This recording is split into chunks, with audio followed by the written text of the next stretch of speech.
Welcome to the Sam Show, sponsored by the Chevrolet Camaro and the all-new 2010 Ford Mustang, One Drive. And now, our host, Sam. Thank you. Welcome to the Sam Show. I'm your host, Sam. As you know, last week we talked to the CEO of Mercedes-Benz about the all-new SLS 55 Goldwing. This week, I got a letter from two boys named Todd and Mike. And I decided that this would be a good thing to go over tonight. I'm going to read it out loud. Dear Sam, we need your advice. A while back ago, we ran into a 727 airliner hijacker on the BWCA in Minnesota. He stole $750,000, which, for those of you that don't know, that's $750,000, and landed around Oyster Lake. When we saw him during an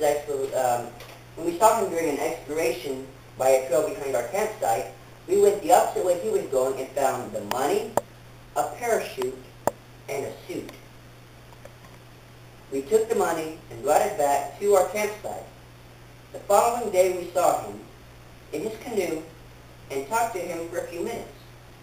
After he left, we put the money in our sleeping bags and put rocks in the money bags.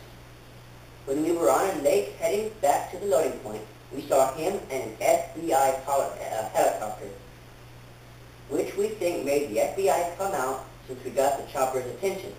When we got to a portage, we ran into the hijacker who had a knife and was threatening us. But his tone was kind of as if he didn't want to hurt anybody.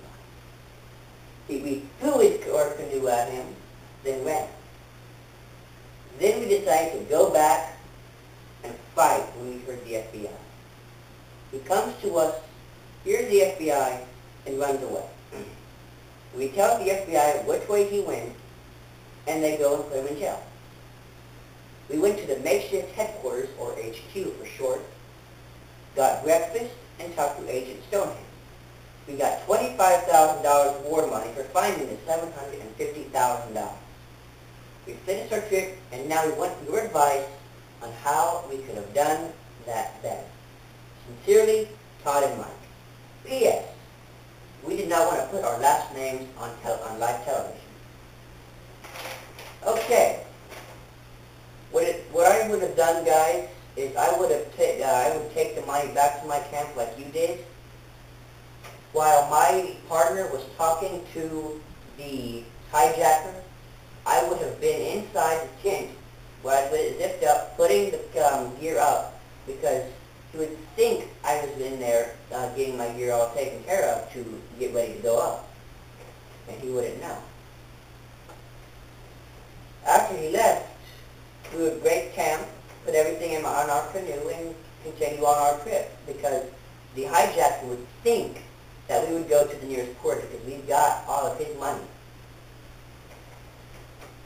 So he would go that way, which would give us about a day's start, like a 3-day, 4-day start to get out. And also, after I figured out he was a hijacker, I would tell somebody that was closer to leaving than I was, tell him what I found, who I found, where I found him. That way he could tell the park rangers or whoever would be searching people to figure out more about the hijacker outside the portage. That way they would know where to find him. Then I would have also left the parachute and suit out where the man, or not the man, but the helicopter could see it when flying over. That way they could get the whole posse out there ready to bust him and bring him to jail. I tried to learn more about the hijacking, try to figure out why he took the $750,000, figure out why I was the one who found him. After I would get home, I would see if anybody had recorded us on TV, see how good we did on TV.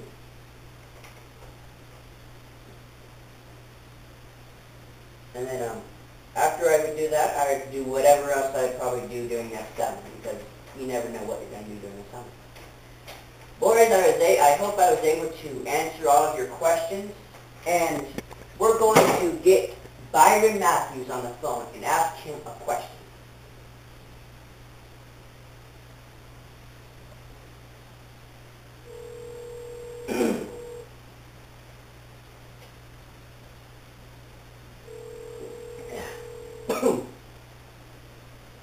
Hello, Byron Matthews?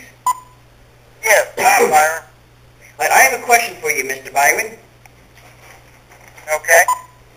All right. If you don't know who I am, this is Sam from the Sam Show, and we have a question about why you decided to take $750,000 back when you hijacked the 727. Well, it seemed like a pretty good amount of money then. All right, Mr. Byron, I'd like to say thank you for your call, and we will be sending you a gift basket for your participation, and I hope you have a good night. Okay, thank you. Goodbye, and have a nice day. Bye.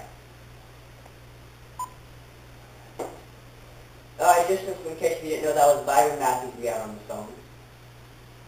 Okay then, next week, we're going to be talking to Robin Williams, Tim Allen, Jay Leno, and Bill Gates. Well, not Gateway, but Microsoft. Whatever it is. All right, to figure out how these multi-millionaires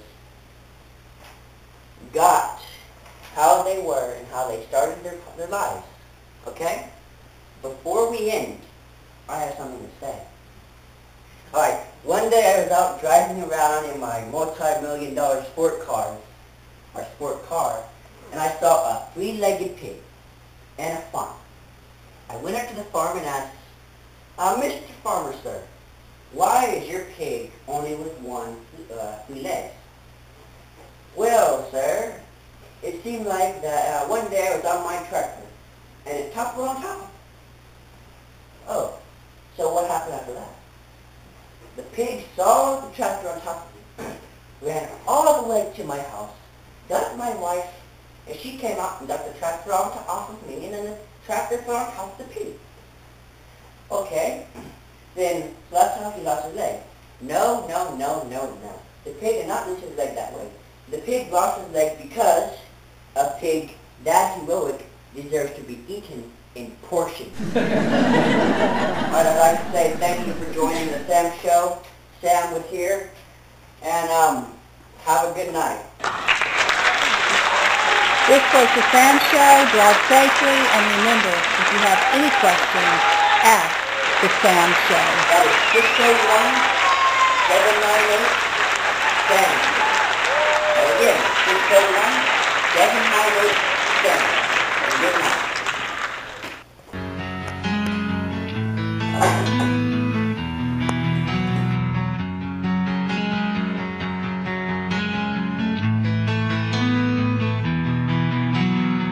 From underneath the trees, we watch the sky, confusing stars, the satellites. I never dreamed that you'd be mine, but here we are, we're here tonight, singing, hey, man, I'm alive, singing,